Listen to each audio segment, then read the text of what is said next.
All right, let's dive into a really fascinating piece of writing. It's called Alchemy of the Mocking Hour. And it's one of those texts that really pushes you to look at darkness in a whole new way, not with fear, but with a sense of curiosity. It's going to make us question everything we think we know about good and evil. So, picture this.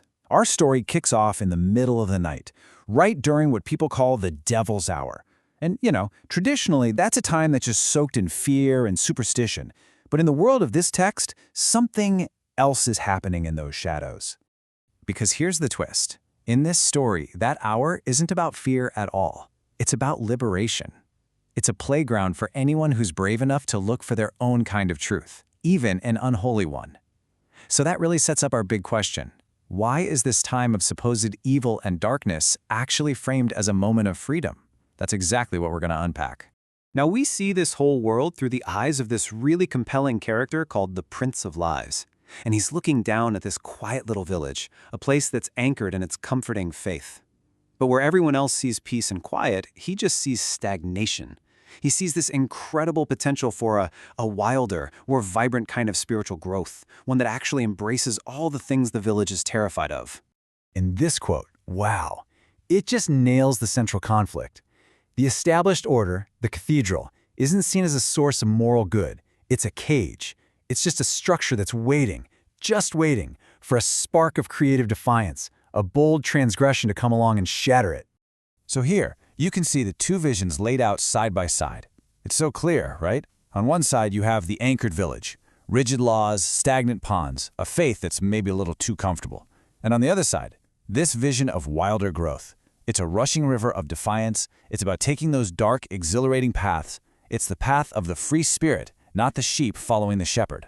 And this whole idea of wilder growth, it leads us straight to the core thesis of this text, which is, well, it's a pretty radical reevaluation of the very things we've all been taught to be afraid of.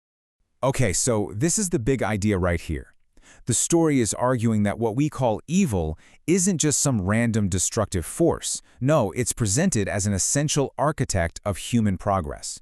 It's the great stimulant that forces us to grow beyond our cozy limits. It's like the irritant in the oyster that forces it to create a pearl. So heresy, it's not what you think. It's not a sin against God. In this world, it's a vital heat. It's the energy that keeps the world from just freezing into one dull, boring, holy truth. It keeps everything moving, dynamic, and alive.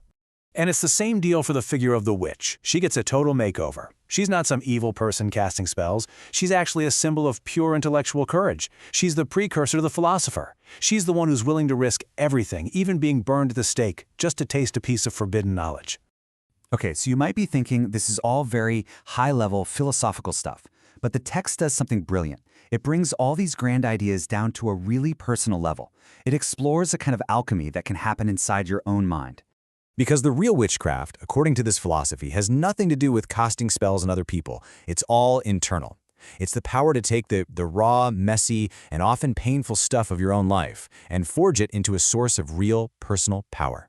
And there's actually a process to this personal alchemy. It kind of goes like this. First, you have to confront a social curse, some label or judgment that society has slapped on you. Second, you have to engage in this deep and often lonely rebellion against that very thing. And finally, the magic happens. You transform that suffering, that curse, into a private, empowering blessing. You literally turn poison into medicine. Now, this is super important to understand. The whole point of this difficult, rebellious process, it's not about destruction, it's about refinement.